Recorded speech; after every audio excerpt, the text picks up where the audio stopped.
Hello guys, it's me. Sorry I haven't uploaded for the past couple of days. I'm gonna be honest with you, I got lazy and didn't know what to do at first.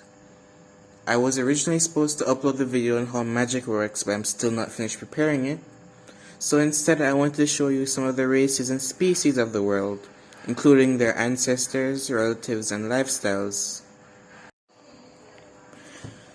We'll start off this list with my favorite fantasy species, also known as the lizard folk. They are bipedal reptilian creatures with aquatic adaptations left over from their ancestors known as the basilisk. They have the intelligence of most tribal races and are neutral overall. They feed on anything from plant and animals to any unfortunate creatures that stray close to their homes, but they do prefer to hunt aquatic life. They dwell anywhere with above average moisture such as damp caves, swamps, beaches, and some even dwell on islands or live in the sea.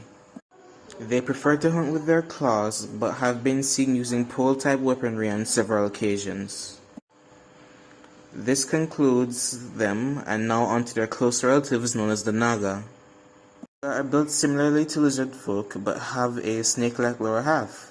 They possess many serpentine features and traits for hunting, such as sharp fangs and strong poisons they gained from their ancestors known as the Gorgon. They have slightly higher intelligence than lizard folk and live in smaller tribes as well, but are cold-blooded towards those who anger them.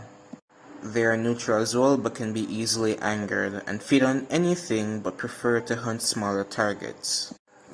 They can live in both dry and moist areas, but they choose homes depending on the light level, as it can mess with their eyes and burn their skin.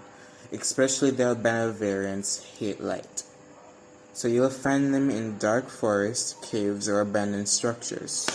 They only hunt prey using their claws and poisons, but if it fails, they'll crush their prey into a mangled corpse. With that done, now onto the next creature. Basilisk are the direct ancestors of lizard folk, with similar behavior but were mostly exclusive to aquatic life, and mainly hunted near the coast using their siren-like calls and paralyzing venom. They possess more aquatic features such as gills, proper fins, webbed limbs, and a large fin on their tail.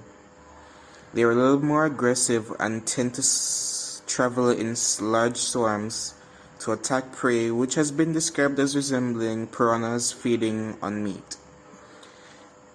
They didn't wield any weaponry aside from tridents and spears. Now on to the next creature. The ancestor of the Naga, known as the Gorgon, exclusively residing near pitch-black caves and rocky structures. They often cover their eyes due to solely relying on their other heightened senses. What makes them truly different from their modern-day counterparts is the fear toxin they exhale that freezes their prey in fear. They also possess another poison that coats their prey in a thick layer of stone but leaves their insides remaining. The large mouth on its stomach is for large biting attacks, exhaling large clouds of poison and eating through the rocky statues that it tends to leave behind when hunting prey.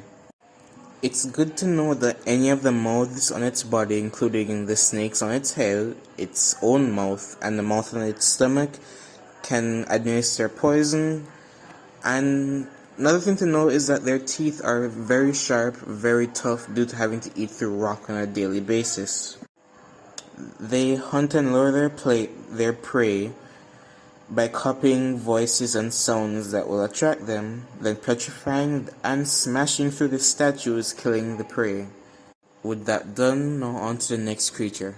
The ancestor of the basilisk is known as the sea serpent, one of the most dangerous creatures to ever exist.